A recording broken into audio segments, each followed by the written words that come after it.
Another weekend, and finally, our Perth Thundersticks men get the chocolates in normal time. But unfortunately, our women, not to be the case. Welcome to another episode of the Hockey Hour. Jace Gabriel here with you. And with me, the 8th ranked all-time games Hockey Roos player, 250 gamer, Jane Claxton. Welcome, Jane. I know. Katrina Powell just pipped me at the end of my career. I got injured during the Olympics. Yes. So I sat 3 games out. And I sort of thought it was deliberate of her because she didn't want me to beat her. No. Oh, I love it. I love it. Always competitive, and that's why we love you, Jane. Of course, make sure you check out our previous episodes on Spotify, Apple, or YouTube. We love your feedback. We love your views, and we also love your connection with us. We've got another good show lined up for you, I should say. The Hockey WA news in a second. And some big news on a national front, which most would have heard by the time we go out to air. The mailbag is coming up with some intriguing questions, one that I think Jane and I will potentially be separated by. But anyway, we'll go through our results of round 3. We will chat to Rach Frusher from the Perth Thundersticks women. Super mum she is, made her return to the team on the weekend. We'll preview round 4? No, round 4? It is round 4. Yes. Yep, it is. Preview round 4. And then we're going to step into the opposition territory and chat to the coach of the Hockey Club Melbourne men, Jesse Workman. I'm more intrigued about his previous hockey coaches, yes. So that'll be exciting. This is going to be a fascinating chat. Of course, we'll go for the tipping competition as well because somebody has made their move. The wildcard round strikes, but let's get into the Hockey WA news. And Jane, the Hockey Roos have a new head coach. Yes, the whispers were rife, I think, throughout the hockey community as to what would happen. There was many different versions of what was planned. But yeah, Hockey Australia announced today, was it, that Rhett Alcott, who is South African born and bred and also a South African international player himself, I believe he played 155 games for his country. I remember playing actually at the Commonwealth Games in Glasgow and met him for the first time there. So we go way back. But yeah, the appointment obviously follows head coach Katrina Powell resigning from the role. And the recruitment process began. And so he's been offered the role and with an initial appointment period, I believe, from October this year to October 2026. Yes. And that's just due to funding cycles and being kind of tied to them. And so then, yeah, they'll enter into another recruitment process after that time and hopefully, I guess, selecting a coach to lead us into the Los Angeles 2028 and Brisbane 2032 Olympic Games. So, yeah, Hackett and their HA high performance manager Bernard Savage, or Bernie affectionately known, are also recruiting an additional assistant coach or a flexible coaching panel to support the innovation and encourage, I guess, greater female participation in elite coaching. So that'll be exciting to see who kind of get in and out to service that role. I assume that's what they mean by flexible. Yes. And yeah, part of obviously his Halkett's or Rhett's early planning is he's kind of going to look at the entire or review the entire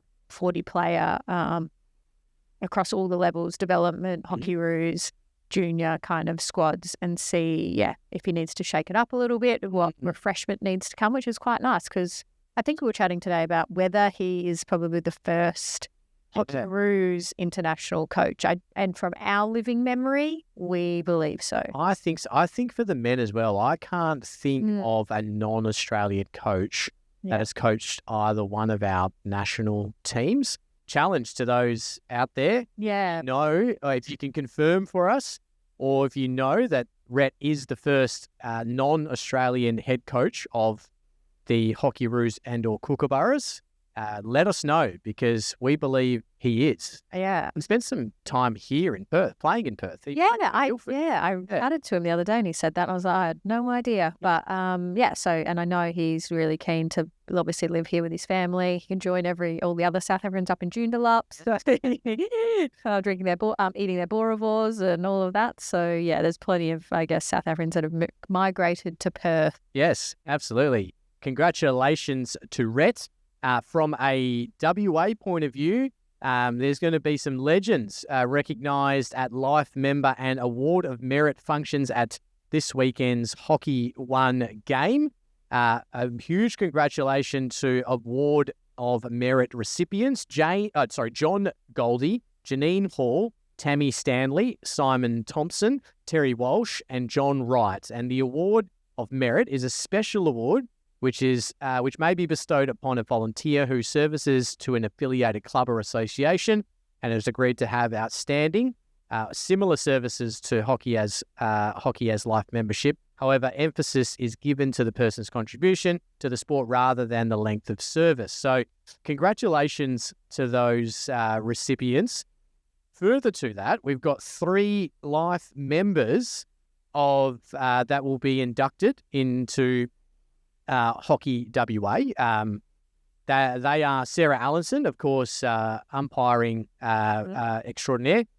David Hatt, who has been connected with managerial roles and has obviously been a great administrator, and Graham Napier, who was a technical official, or I don't think he does it anymore, but very, very good at what he did during his time. And these recipients who have got are awarded it for going above and beyond and contributing to the growth, integrity, and success of the game, whether through playing, coaching, officiating, administration, or volunteering. So congratulations to everyone. That's well deserved. All of those names on that list, I think, if you were ingrained in Hockey WA. So that's always a positive sign. Yeah, fantastic. So they'll be awarded their medals, I think, maybe medals, pins, I'm not sure, but they'll be acknowledged certainly and presented at the Perth Thundersticks games this Sunday. So let's chat mailbag, Jane. I'm going to start with 2 and 3, and we'll leave 1 to the end because I think that's the controversial one. Yeah, okay. Okay. Now, question 2 from Anon. Who do you think Lady Whistledown is? Yes, there's been a lot of chitter-chatter about this, and there is a lot of, if you go into the comments, you could probably allude to where I reckon they are in Australia by some of the coy comments being made. Like, we've got a lot of Davis Atkins just making a few sly, I wonder where you were kind of on the weekend. So I have a sense that it is obviously on the East Coast. Okay. People think it's me. Oh, really? Yeah. I'm like, I don't have time for Yeah, I was like, I would say that. Also, I was like, I don't think that's... I don't even know. I believe Lady Whistledown is a character from a TV show. Or Yeah. I didn't even know that. Yeah, a dating show that's in the past. Okay. Yeah. A dating show that's weird, but anyway. Look, I have no idea. So I believe because I was told by some of the Thundersticks girls because I followed them, it must be me. Yeah. No, I do believe it's on the East Coast. But narrowing it down, because they have they obviously go through ChatGPT a lot, and so it's hard to pinpoint their voice.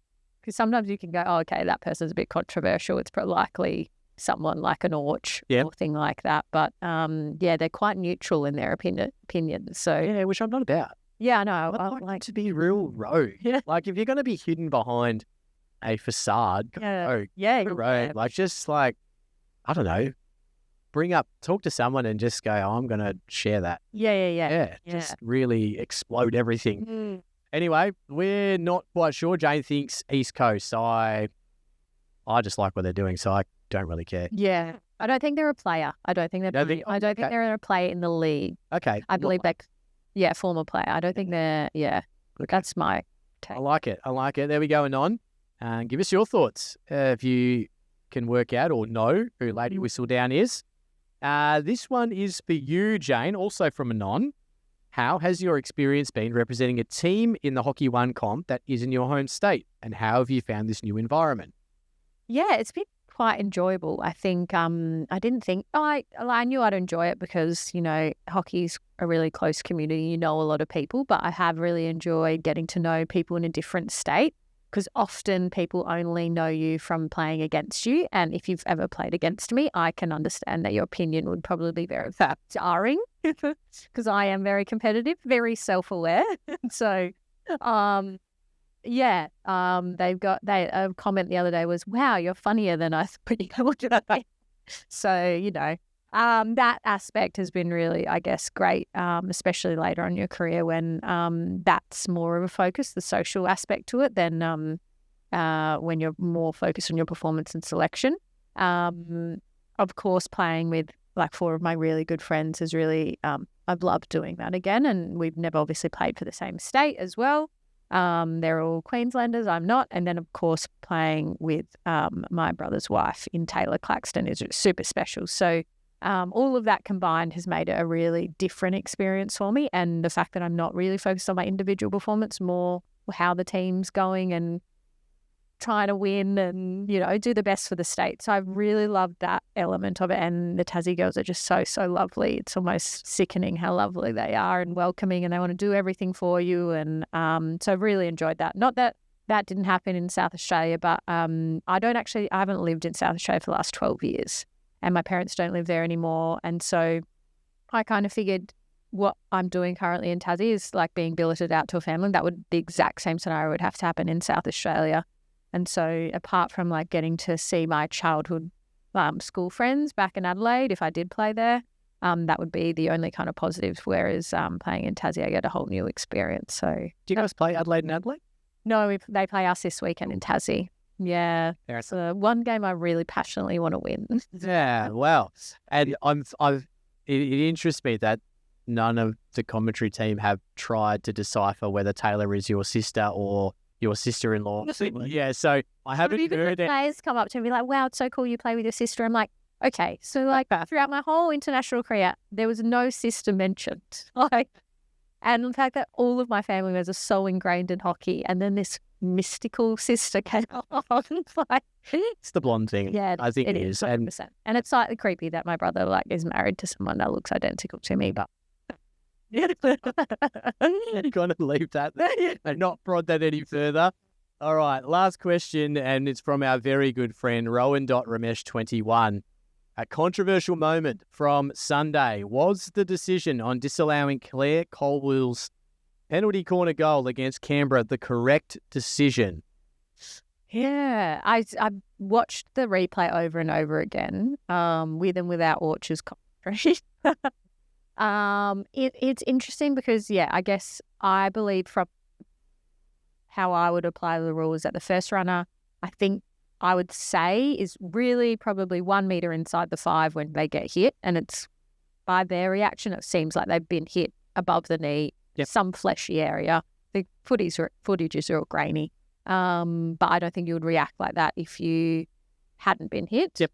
So, yeah, technically not a goal or free hit out because they're within the 5 and it's dangerous. Yep. I think it's fair. That's where you have to decipher whether you think they're within the 5 or not within the 5 as a first runner. Yep. Yeah. I think the part that makes it controversial is that the captains were asked.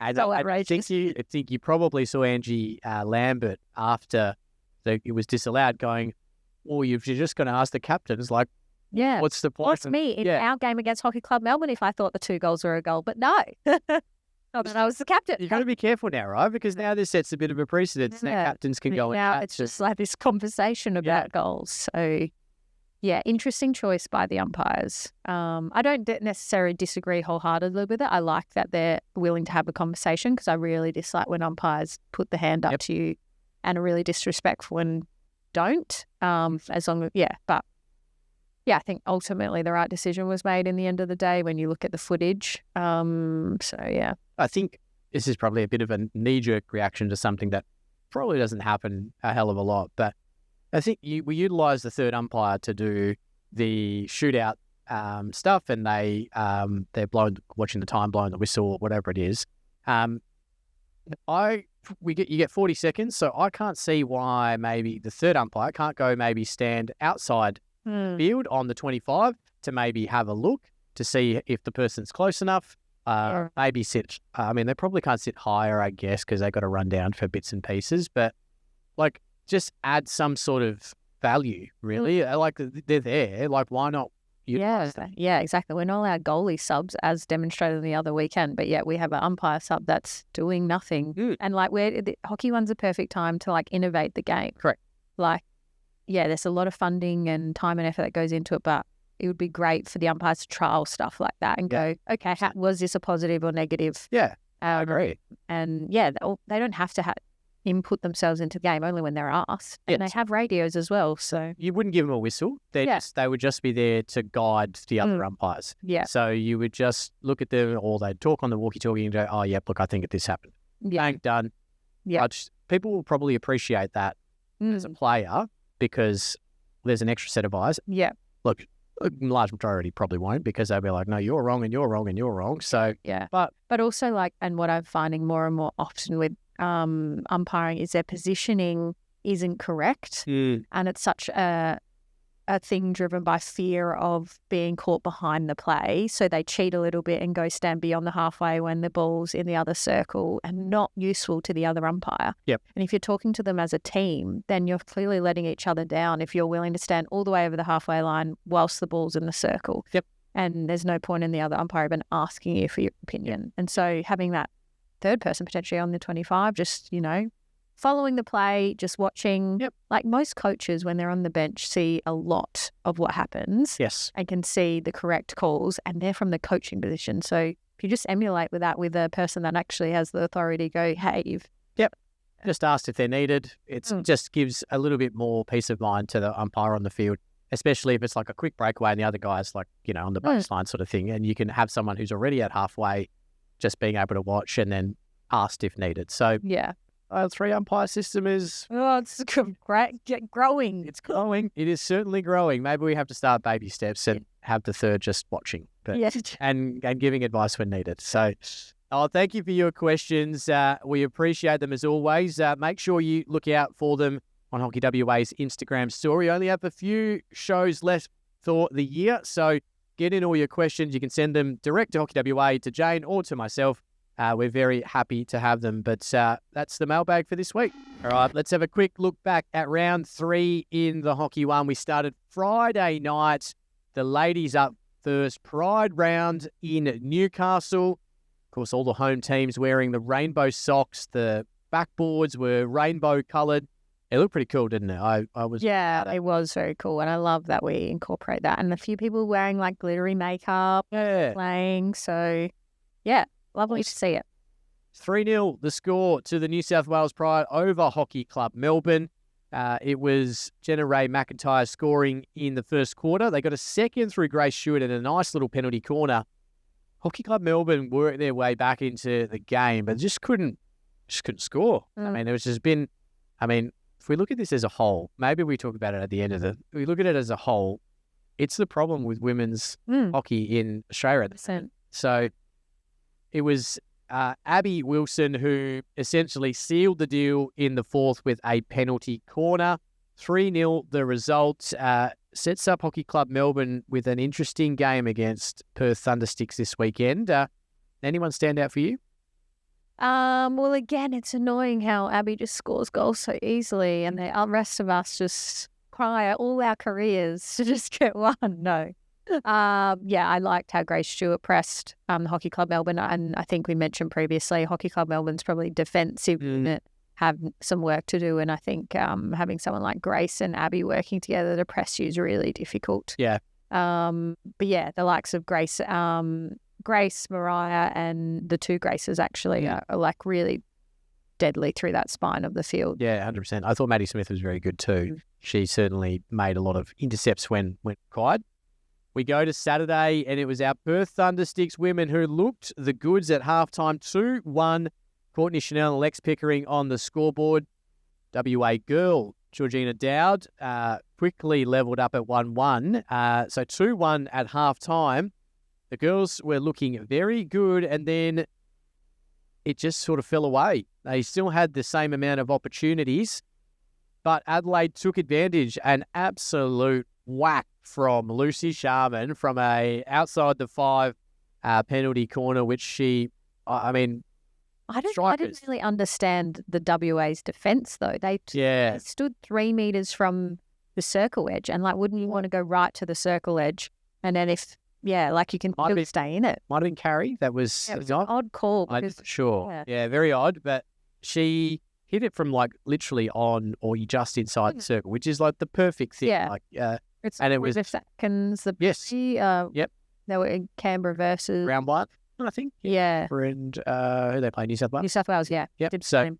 no, perfect by Lucy Sharman. And then unfortunately, a defensive mishap at the back allowed Georgina in again. She was able to shift it to the right and get around Zoe Newman, and then converted her field goal. I hear about that day at the office. 4-2 the score. Zoe was good, but unfortunately, it was the other end of the field that the girls probably struggled. And I had watching the game. They had a lot of circle entry, but no goal scoring opportunities. So we'll probably touch on it again when we talk to Rach. But yeah, it was one of those games where they had plenty of attack to score and convert, but sometimes when you're overpopulated with this attack, are you cherishing every opportunity? Yep, absolutely. The Canberra Chill and the Brisbane Blaze, we obviously talked about it earlier.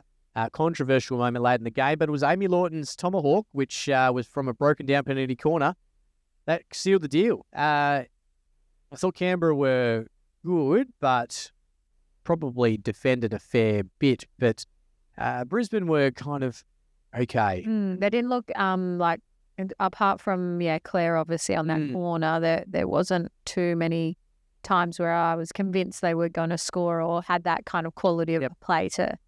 But by all means, they had a lot more ball than Canberra. Thought Morgan Matheson was very good too. I liked her game. Alyssa Smith was, again, like phenomenal in goals. And I think that basically helped Canberra again. They were very good, but of course, controversial moment late, which keeps the Chill, flying. 2 wins in a row. We have a look at the boys. Friday night, it was the Blake Govers show. He was very, very good. He got 3 goals in the end, a penalty corner early, and then that brilliant snap shot against play. Yeah, against play. Good overhead by Dill Martin.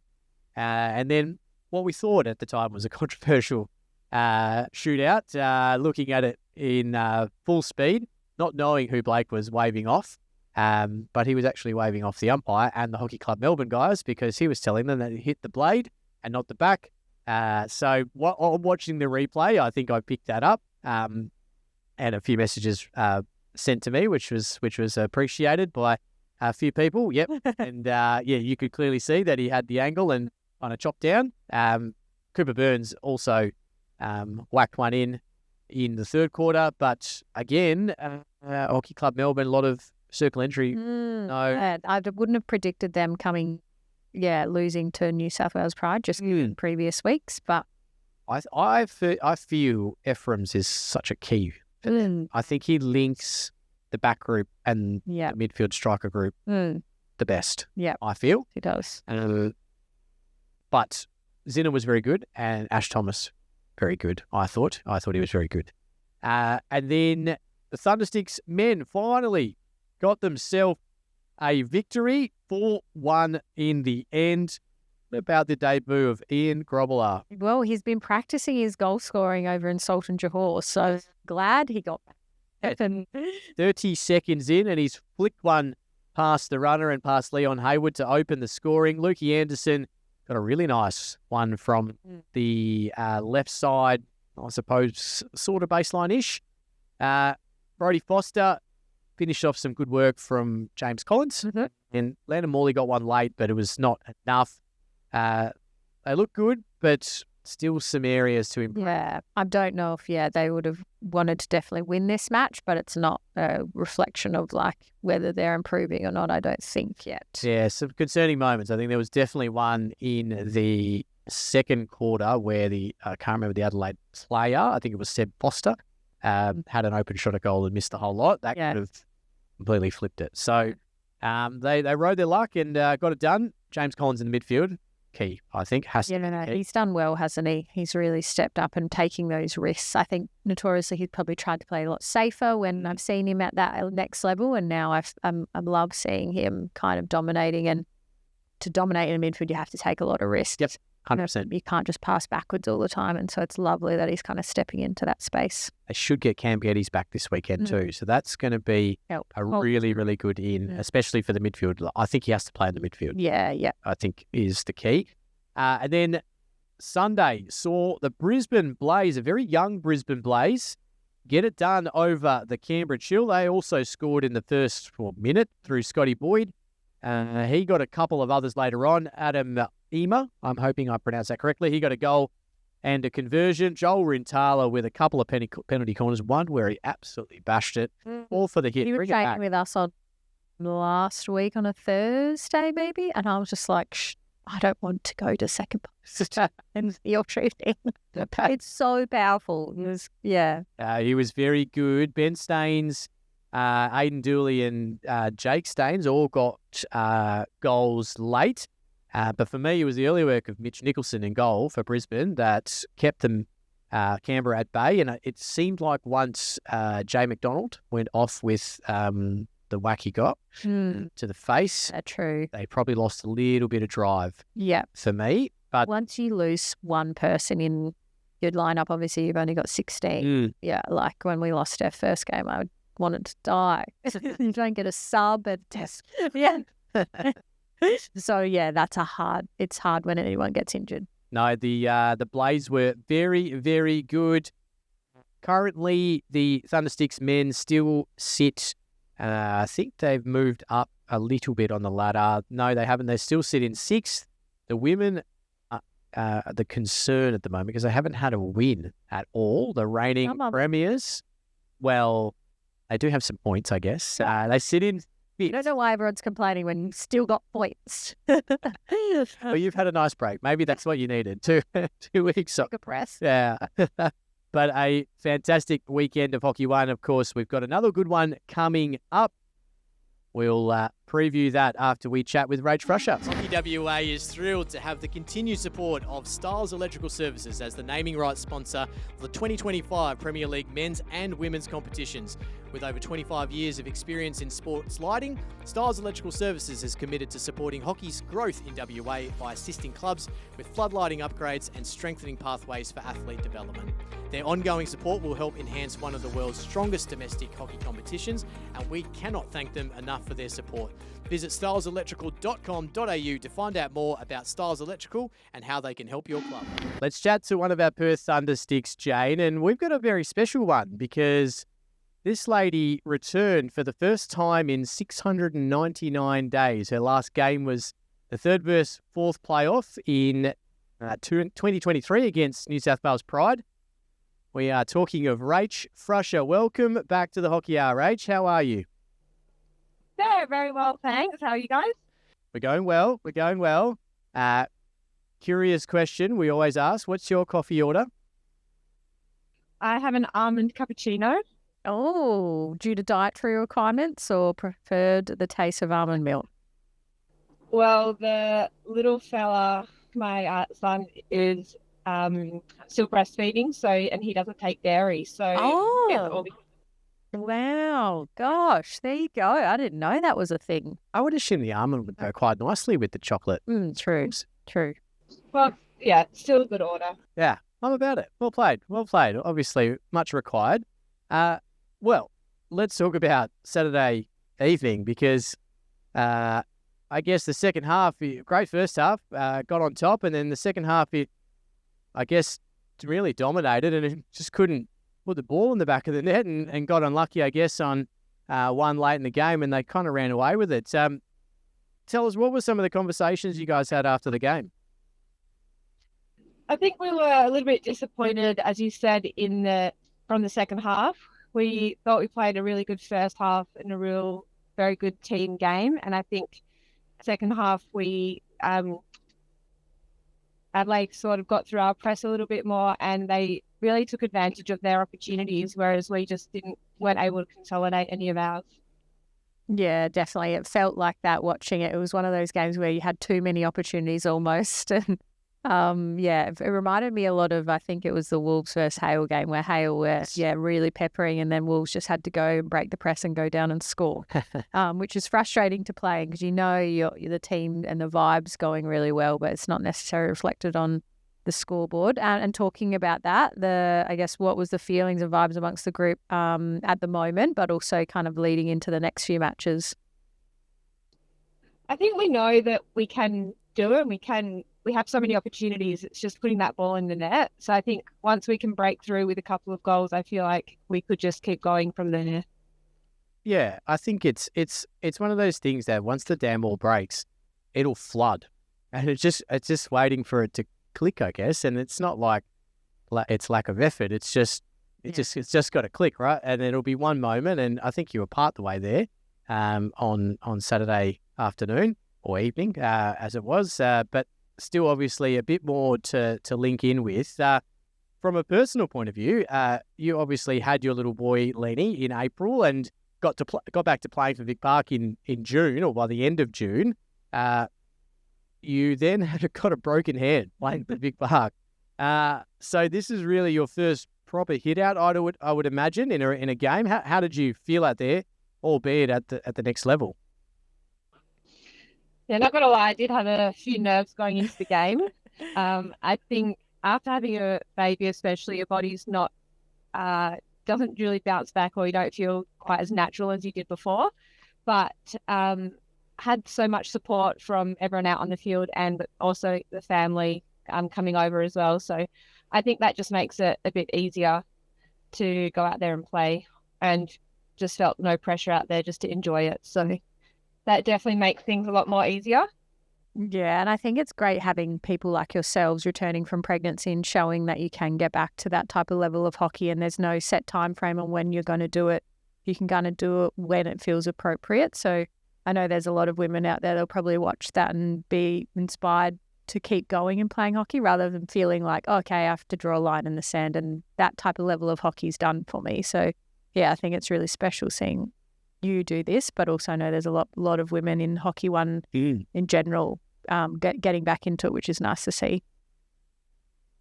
In terms of this weekend, sorry, just I have awkward silence. So this weekend you've got HC Melbourne, which is probably coming from Tasmania. We're at the bottom as well. We're probably a game that is a must-win for you guys in the context of the season. Has there been much talk yet, or is this kind of the first training tonight back from the weekend? We know how important the game is. I don't think, we're not gonna lie, we know what the stakes are, and we know this is a very important game, but I think also we're not trying to focus too much on the result. We're just kind of trying to focus on the process, and then the outcome hopefully will be delivered with how we're playing. But yeah, first hit out tonight, so probably a fair bit of goal shooting, corners involved in that. Yeah. But I think, still trying to keep it light and fun, not trying to get too down on ourselves. Yeah, it's going to be a big game Sunday afternoon at the Perth Hockey Stadium. Hockey Club Melbourne coming here to take on our Perth Thundersticks women. And as we mentioned, it's going to be an important one in the context of the season. Now obviously, we mentioned your little fella, Lenny, and obviously born in April, so he's still obviously a handful of months old. Tell us what life is like now, being a semi-professional athlete, I guess, and obviously being a mum, essentially full-time as well. What does that look like for you? A lot of sleepless nights, that's at the moment anyway, but no, a lot of fun. Definitely something coming back into playing hockey I couldn't do without the amount of support I've received, especially from family. But it's kind of nice to, have that side away from him, that I can actually feel myself again. And then also being supported by Hockey WA to bring over Lenny and to the game on the weekend. That was great. And it's just been a really fun experience. That's awesome. I know your sister was over there because I actually ran into her in Brisbane at the start of the week. We ended up being on the same flight over in Brizzy, and she wasn't sure if you were playing at that point.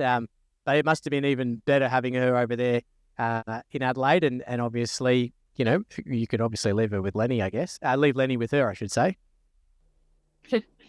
Yeah, Kate's been great. By chance, she had work over in Adelaide, so she stayed on for the weekend. And my partner Chad came along as well for the weekend. Awesome. So between the two of them, they were able to look after him, and we had a little family weekend away. How good. With a side of hockey. Is Adelaide a good place for a family holiday? Yeah, if you're into wine and things like that. Yeah, I don't know if Rachel's progressed into getting on the wines again, but No, very good, Rach. It was so great to see you back out there. We wish you and the girls all the best for Sunday, and we hope you can knock off at Hockey Club Melbourne and then push on, obviously, the following week to Tassie. So thank you very much, and enjoy training later on. Thank you so much. Let's look ahead to round 4, Jane, starting Friday night at the Queensland State Hockey Centre. Brisbane Blaze and the New South Wales Pride. This is going to be a good couple of hockey games. it will. But I feel like New South Wales, both men's and women's, are kind of, I think they could do the double. You reckon? Well, how about I tell you, I think the boys from Europe are back this week. Boys are back in town. Yes, I think the boys are back. Play that. Boys and girls, I think. Boys. Oh, I yeah. think Sav is here. So Yeah, only one Fitzpatrick Kendra played on the weekend. Okay. I think the girls, New South Wales Pride, are fine. Girls. Yes. Boys, okay. Yeah, Brisbane. So I think they get Lockie Sharp, Tim Howard, Corey Weir, and I think they get Jacob Anderson as well. Too much talent. Could it Hate it when it happens. a couple of games? R.I.P. New South Wales Pride man. But I have no doubt Kieran Gover's going to have something up his sleeve. But I'm going to go Brisbane Blaze, and I think the Pride girls will win. Yeah. I think they win again. Yep. Tassie and Radelaide at Aurora Energy Tasmanian Hockey Centre. Is this the weekend, Jack? Pride is on the line. You need it. This is so... I have never needed to win so badly in my life, not only because of just generally not have won this season, but I don't want to feature on another podcast that we will not name where they rip into me for losing to Adelaide Fire. So, yeah, a lot of pride. And we finally got our full contingent back. Okay, so. good. Yep, bring it. I think Adelaide beat you, though. I'm sorry. Why? They've been pretty... Your favourite player is back. Who's my favourite player? Hirsch. Oh, is she back? Yes.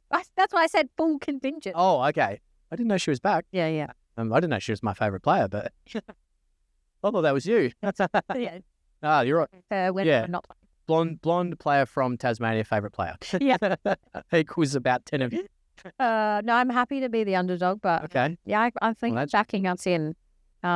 Just Hirsch has to come from like 0 to 100. I think when she plays this weekend. If she can get to 100, I think you probably win. yeah.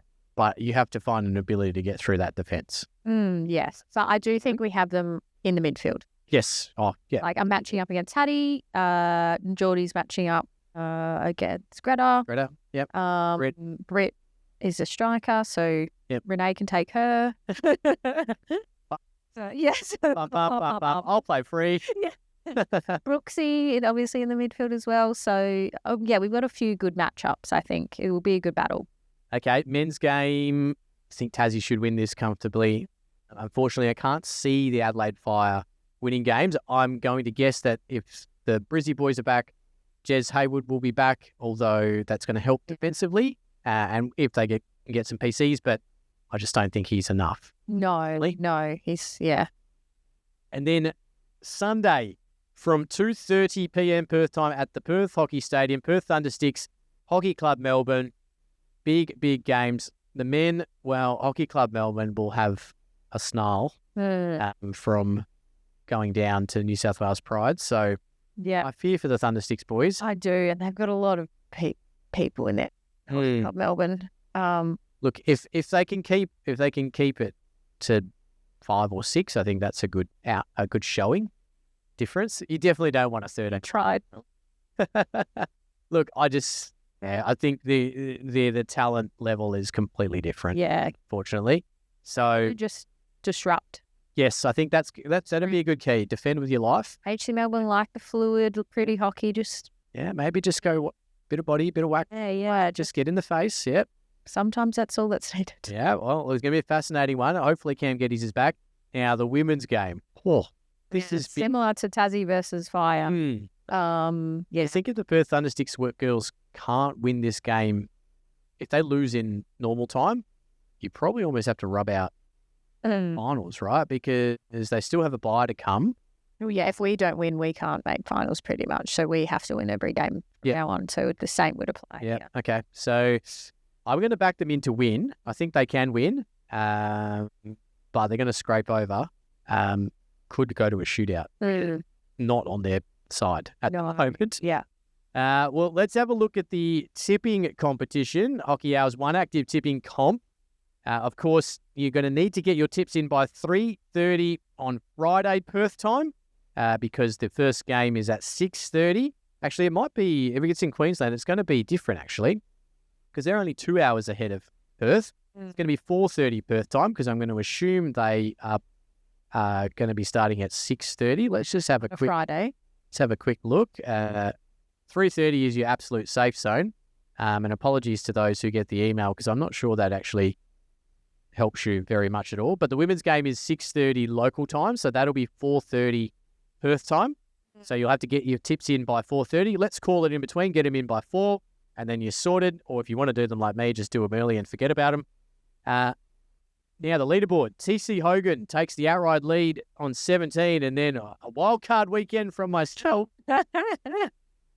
bags me 5 out of 6, and I called. The only one I got wrong was picking Hockey Club Melbourne, and I actually tipped New South Wales Pride on the broadcast.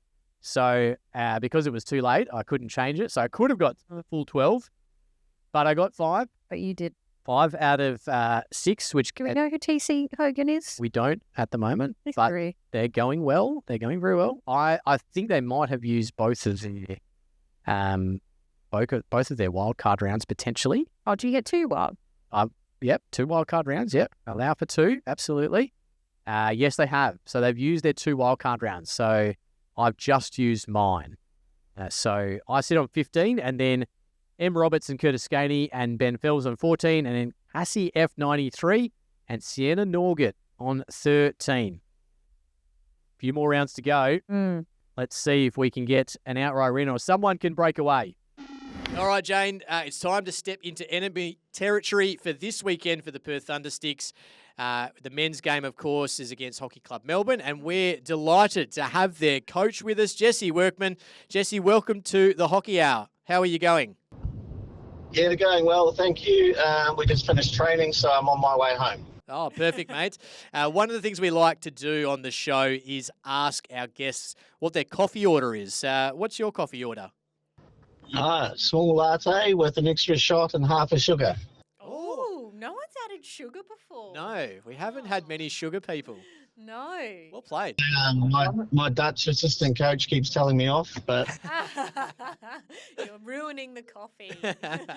Oh, very good, mate. Very good. Well, yeah, thank you for being available for us. It's great to chat, but we wanted to first ask you, to tell us a little bit about your playing career, and I guess was coaching always an ambition towards the end of that playing career? Yeah, probably. When I was 15, I got pretty ill and I got rheumatoid arthritis. So Wow. I actually was not meant to play after that. So I didn't play for a couple of years. And then, I was pretty determined to get back into it because I love the game. So I started playing again, and I played under 21s. I ended up playing probably 7 years of National League. It's like the Hockey One. That's so equivalent. impressive. Yeah, with the rheumatoid. And I ended up winning one of the National Leagues with Capital. But yeah, it takes its toll, right? So my joints were pretty sore after every game and training and that sort of thing. So I stopped playing when I was 28. I actually moved over here to play for the club that I'm with now, Southern United. So they wanted me to come over for half a year. So I did that, and then me and my family ended up staying, and that was about 12 years ago.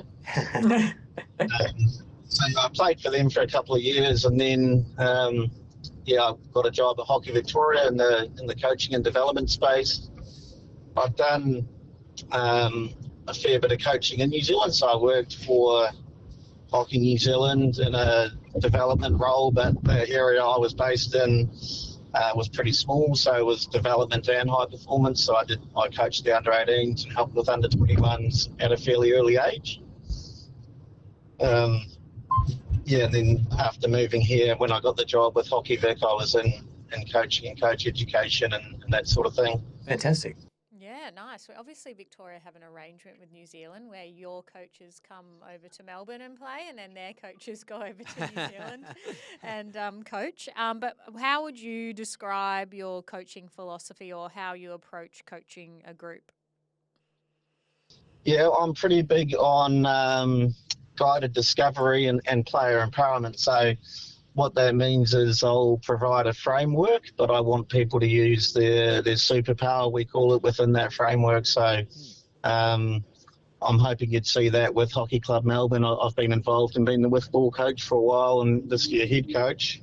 But I reckon that sort of rings true, and you can see that in the way they play. They're pretty free, and they feel like they're able to use their flair and that sort of thing. So that's a real key one for me.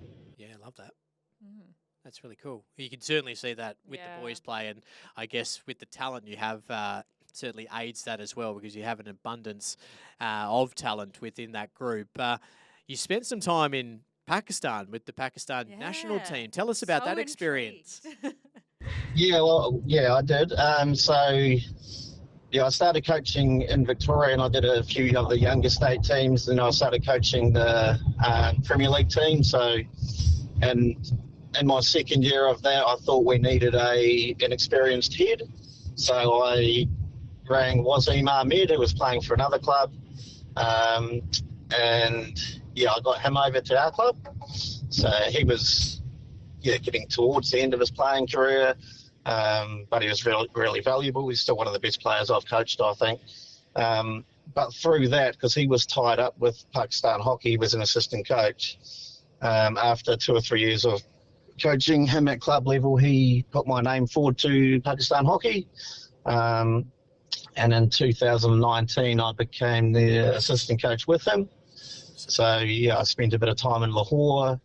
We did the build-up to the Olympic qualifiers. Because of what had happened over there, they dropped right down in the rankings because they pulled out of the Pro League or the World League or whatever it was at the time. So it meant we had to play the Dutch to qualify for the Olympics. And really, the Pakistan team at that point was better than that.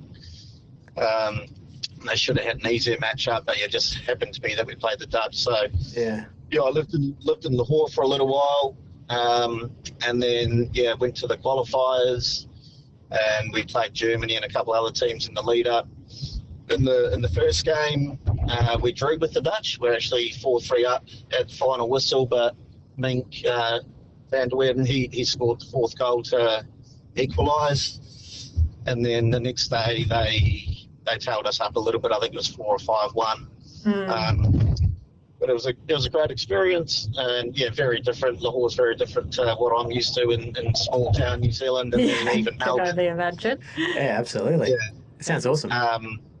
It was, and then I was going to stay on and do some things with them, but COVID happened, and I didn't end up going back over.